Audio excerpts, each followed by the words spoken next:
How's it going, guys? I'm here in Uwharrie National Forest today. Alright, Tony. I forget which trail I'm marked on, but this is the trail.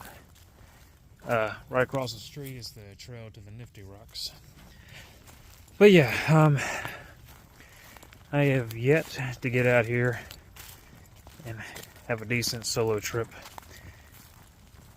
Didn't make it out here in fall, didn't make it out here in winter.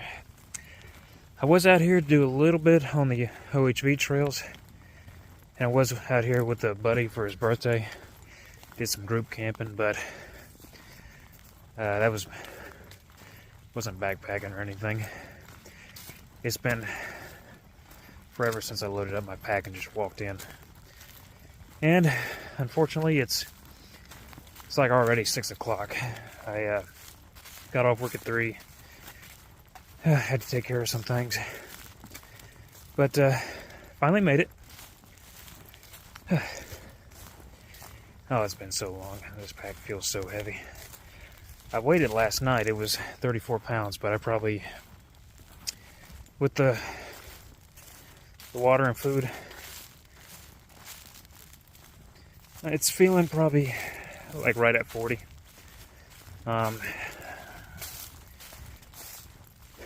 Which feels heavy right now, but it's been so long, I think my legs have gotten weaker. But anyway, I'm going to head in as far as I can.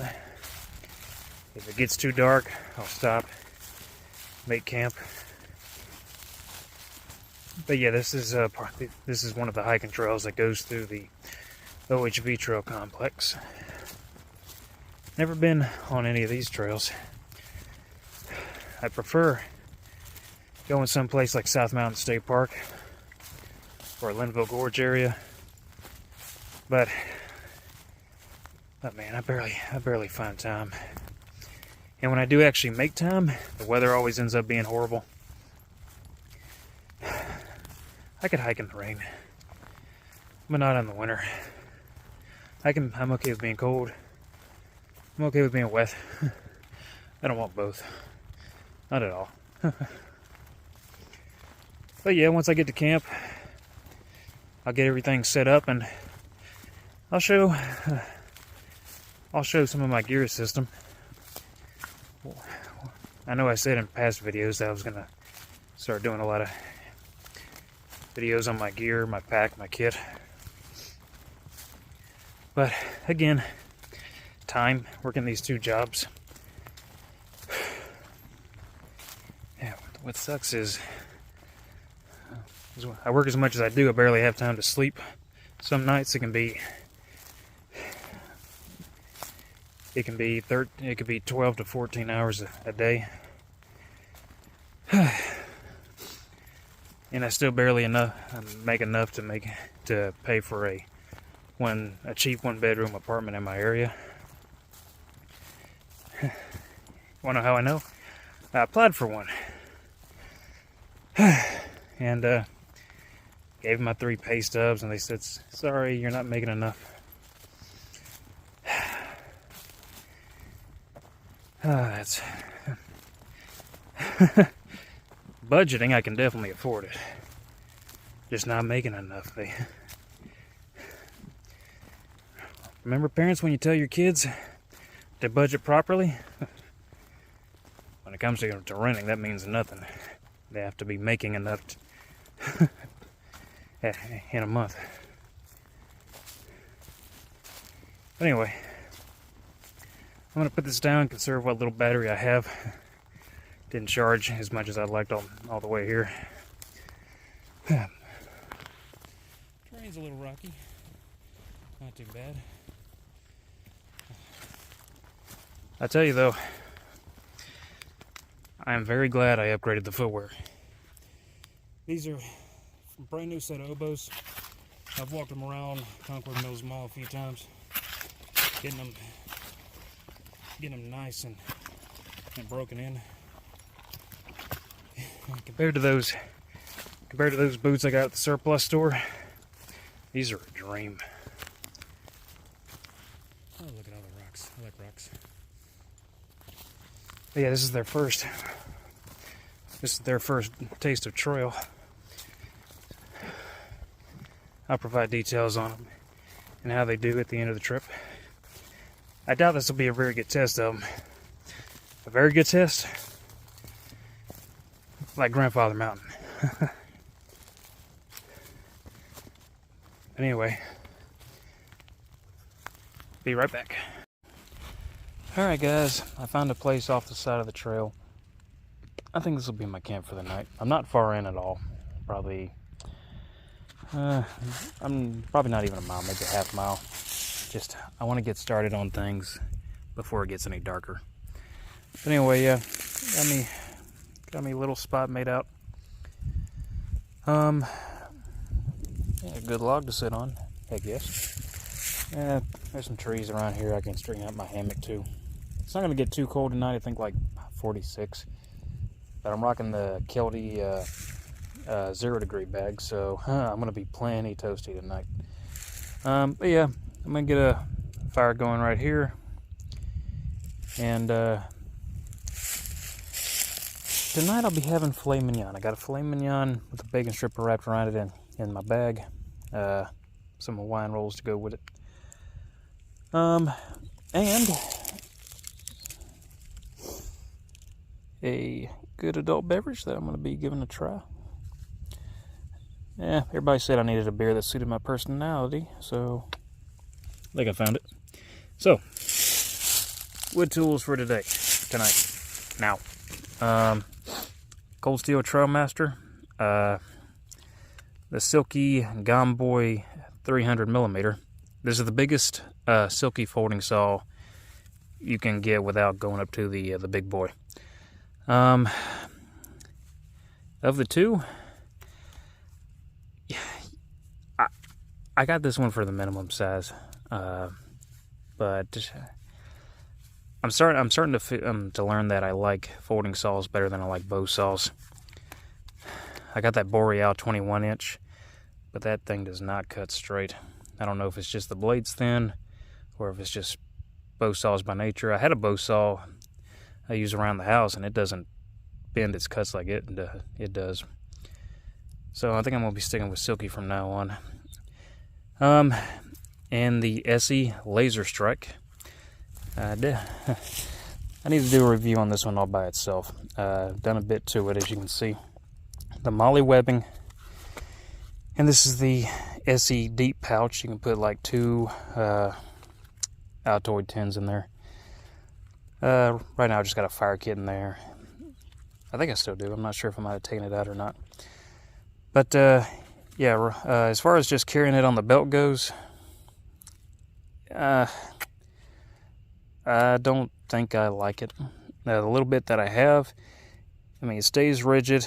It kind of sticks off your side a little bit. And with the pouch, as you're walking, your hand just constantly bumps into it. It just gets in the way. But if you're doing a vest or just putting it on your pack, yeah, this all day. I might get a different way of carrying it, or I just might go back to the regular belt clip. So yeah, oh, what else? I got a Mora. I forget which model Mora it is. It's one of the basic ones. It's stainless steel. For a pocket blade tonight, Pocket Bushman. This has become my everyday carry. I mean, every time I leave the house. I mean, I love this knife. I mean, it looks cool. The locking method. Here I am forgetting everything. I forget what you call that kind of lock. But yeah, you got to pull the cord to release it. Steel. I don't know if you can see it there. 41/16 stainless. Steel's used in surgical scalpels and razor blades. This is every bit as sharp as the Mora and the SE. This thing is a razor, which makes sense, right? But yeah, got this for $36 off Amazon. Really cheap, really sharp, and it's tough. Well, let me define tough. it holds an edge really well. However, from what I've seen in other reviews, the steel is brittle. I mean, it makes sense. You don't expect a lot of beating from a razor blade or a scalpel. But yeah, apparently these have been known to break under hard use or in cold conditions. Ironic, given it was supposed to be like a pocket survival knife, but I'd say it's more of a pocket bushcraft knife. It can handle a good bit of cutting and carving. I wouldn't try beating it on it. But yeah, so I'm gonna put this down and get started. All right, the road's right down there. I just found out. But anyway, back to what I was doing. Yeah, when out here in the national forest, yeah, controlled burns are a thing. That's what sets us aside from California. But yeah, when you have a place that does controlled burns, to have a tree like this on the ground in pretty good shape, you can see it burned, but not completely. When I cut into the limbs, every now and then I'll strike gold. Look at that, ain't that beautiful? That fat wood. This is gonna be a hot fire. It's gonna be a really hot fire. I already cut some pieces. They're over there, ready to get it going. Yeah, it's almost pitch black out here. I should let my night vision kick in. Enough with the headlamp. Well, maybe I'll just go red light. Alright then, time to get that fire going. I'm ready to just sit back by the fire and relax. Alright guys, oh here, let me get the red out. Ooh, pretty bright, huh? Alright, my fuel of choice, trioxane. Oh, wait, there it is. Okay, now you can see it. Yeah, trioxane fuel bars used for heating up MREs. These catch a spark real easy. They burn real hot. Only last about 3 minutes, but they're no doubt the best out there. Thank you to Nothing Fancy for telling me about these. Oh God, 14 years ago. Been using them ever since. On the Fire Striker, I just got this at Bass Pro Shops. It works.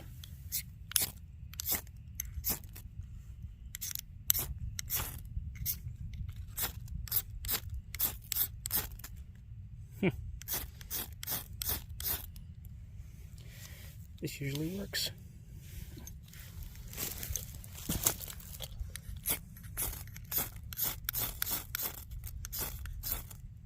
Oh, there it goes. Okay. We're in business. Here, let me turn it off. Oh yeah, how does that look? I bet it looks good, doesn't it?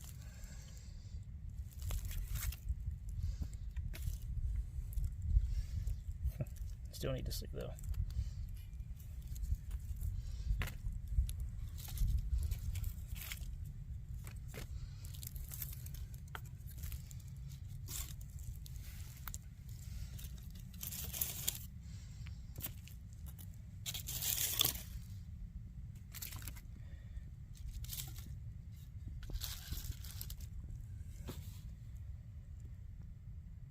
Oh, this is gonna get going no problem at all, especially when I start putting on some of this pine.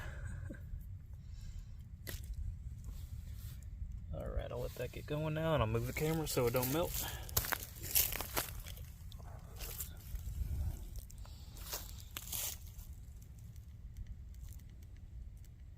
There we go. Alright, I'll let that get going. I'll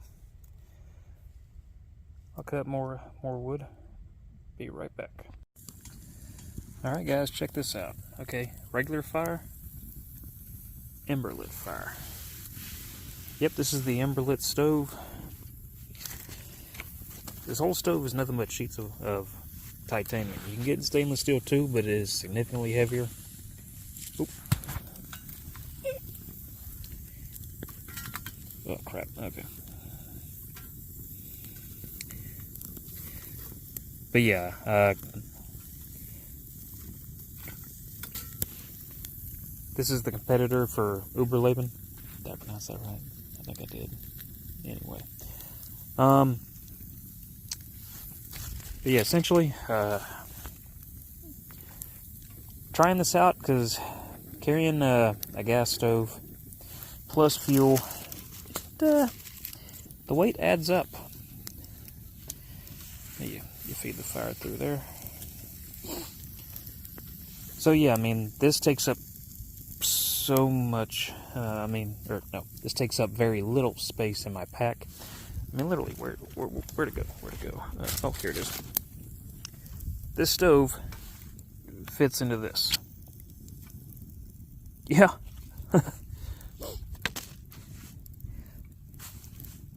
And, yeah, your fuel is just lying around everywhere. Trying it out right now. This is the first time I'm actually going to cook with it. I don't have them in right now, but you got this these cross members. They just seat into the corners. But yeah, I'll be cooking a steak over this tonight. I can't wait. I'm so hungry right now.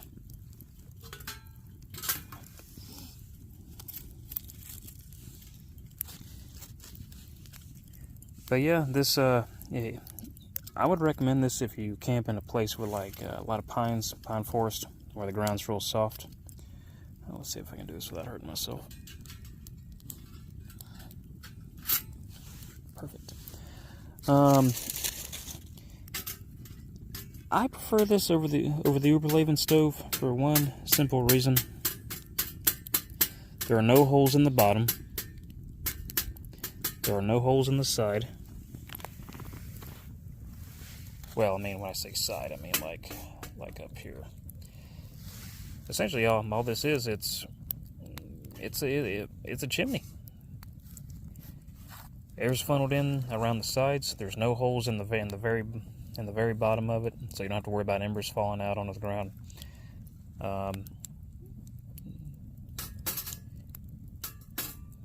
Air being sucked in, coming up through these solid walls like a chimney. It's a very clean, very efficient fire. Oh wait, hold on, I gotta break this.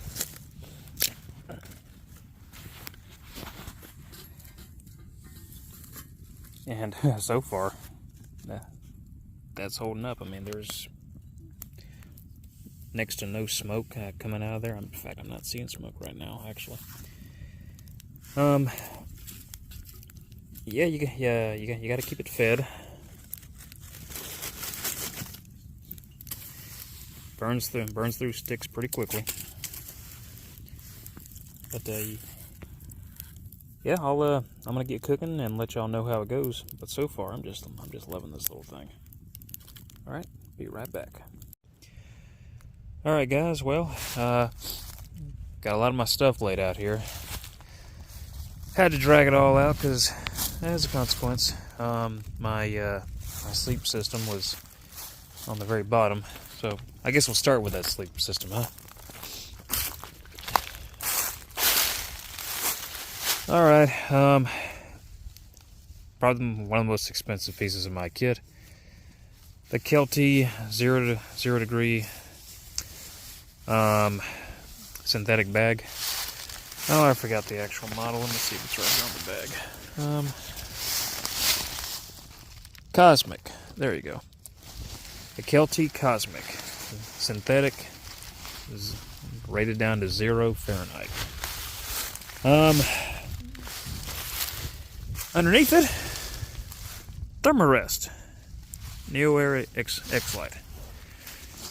Alright, and the hammock, it's not a Neo. It's Magellan. Got that at Academy Sports. It was only like $35. Comes with straps and everything. It works just fine. Used it many, many times.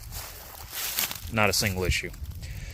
Now, this setup, I would not recommend the way I'm using it, because it's not really meant to be this way. I'm using the X-Lite as kind of a barrier between me and the cold air underneath.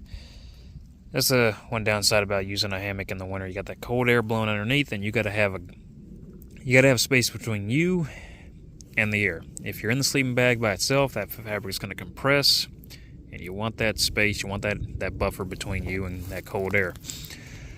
But yeah, considering it's getting down to like the low 40s tonight, yeah, this bag is way over the top for what I'm using. I just haven't gotten one. I got a 50-degree bag, a 0-degree bag. I need to fill in that gap in the middle. But yeah, getting in this thing, the thermarest, the Kelty, and this hammock, it's a balancing act. I've done it a couple times before. You can do it. Just making do with what I have. It's not the perfect setup, but it's what I got. Until I get something better, at least. Okay, back to this stuff. That is a DD 3x3 meter tarp shelter. I've only used it once. I used it in combination with the hammock over there. Went camping up in Pisgah National Forest. It was Linville Gorge area. And yeah, the weather, it was drizzling rain all day. Set it up in a diamond configuration over my hammock. I had maybe 2 drops total on my sleeping bag, just 2 little drops of water. Anyway, yeah, I got my GSI stainless steel kettle. Why did I go with this kettle? Because it's wide enough I can use it as a bowl.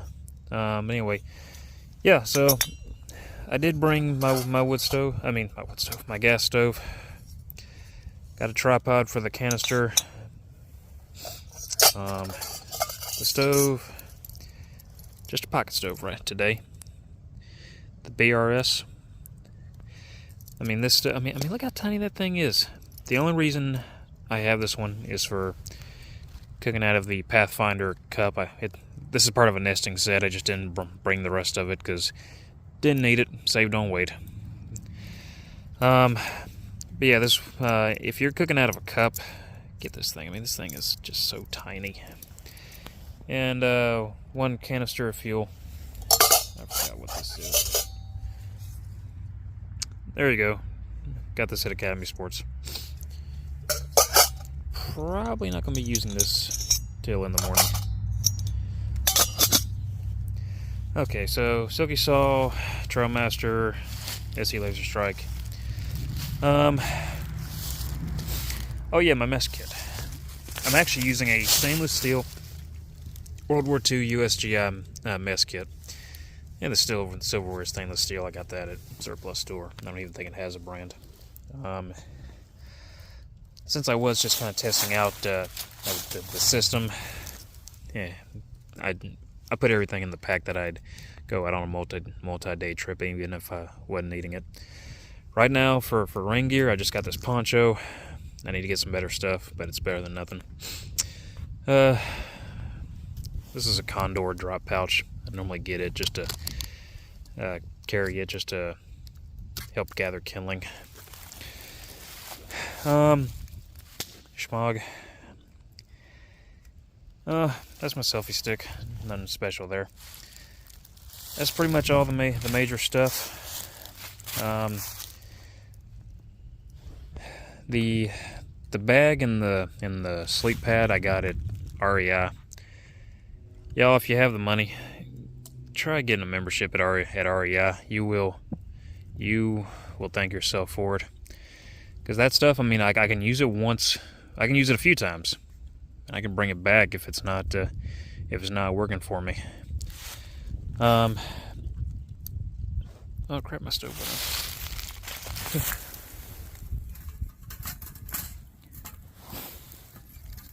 Gotta keep it fueled. There we go.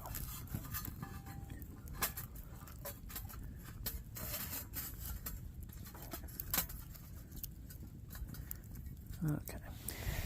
Getting nice pile of embers in there, and then I'll feed that big stick.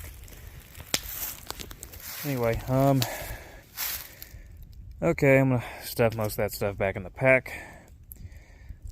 I'm not setting up the tarp tonight because, I mean, I've seen the forecast. It's the highest chance of rain is like 7%. Should I be cautious? Probably, but I'm gonna roll the dice tonight. Just gonna be me underneath the open stars. Of course, there's always the chance of some cryptid just coming up here and watching me sleep. They do say Bigfoot's in these woods.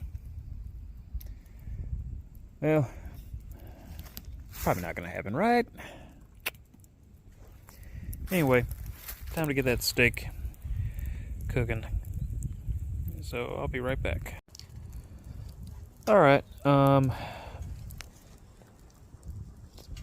definitely, it wasn't as easy as I thought it would be using it. I'll try it out more in the future. I'm gonna use it tomorrow, get some hot water going. Yeah, feeding it, keeping it going, was a little difficult. At one point, I just took a bunch of sticks I had and just stuffed them all up right down and sat through the top. Stuck a large piece through the middle, and that was enough to finish the steak. But yeah, you definitely want to just pile up as much wood in there as possible. Let it all burn down at once so you get a nice thick pile of embers in there. You wouldn't think so, but yeah, kind of just have to learn how to feed it. But I'd say, would I take it over a gas stove? Depends on what I'm doing. And if I'm cooking everything out of a cup, I may not take this. Because I mean, you can't cook out of a cup on this. I mean, especially one as small as, where is it? My Pathfinder. I mean, look, flames will be coming up all around that thing. It just wouldn't be good. But yeah, for something like, well, I gotta put it away already. But my mess kit, my mess kit or the kettle, it will it'll work for that. Or my billy can, but I left that at the house. Didn't need that. I like it. At the very least, if you're on, if like I mentioned earlier, if you're in a pine forest, you know, where the ground's real soft and fire can spread under the ground, I would definitely recommend this. You can get a good fire going, very little smoke, and have a buffer between it and the ground. Now, I'm gonna add a little bit more wood on the fire and just settle down, and maybe do a little bit of reading, and then I'm calling it a night. It's about 9:30 right now. Yeah, the moon's out. Hey, I wonder how much can I zoom in on video? Hey, that's pretty cool. A little bit more actually.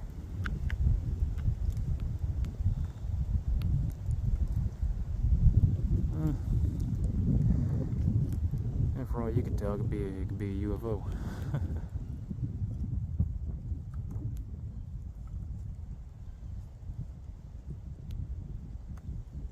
It does look cool, doesn't it?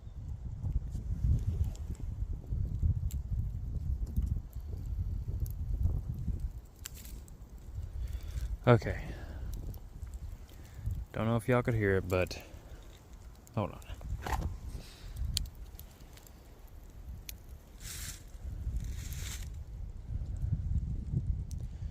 Oh, you see that back there? Freaked me the hell out earlier. I thought it was a set of eyes. But anyway. Yeah, every now and then the trees will will bend and they'll make noise, they'll creak and whine. And just a second ago, it sounded like a crying child. That got creepy. Anyway, every now and then, bust out the old piece. Have a good look around. Yeah,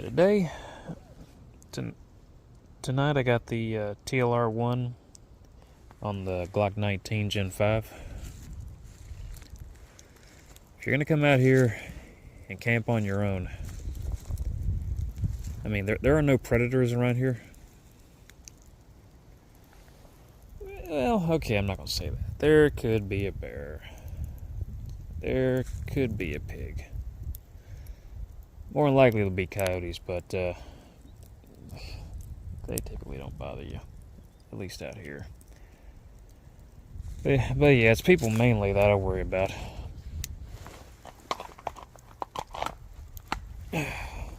Always have the peace on you. If I was in a group camp, would I have it on me? Probably not. Probably not. I would like to get a little, maybe like snub-nose 38 as my sidearm. The Glock is a little big, but I do like having that weapon light. Anyway, I'm gonna pack all this up and give me some reading done. What am I reading tonight? Yeah, that might upset some people. Oh well. Anyway, have a good night, y'all. I'll be back in the morning.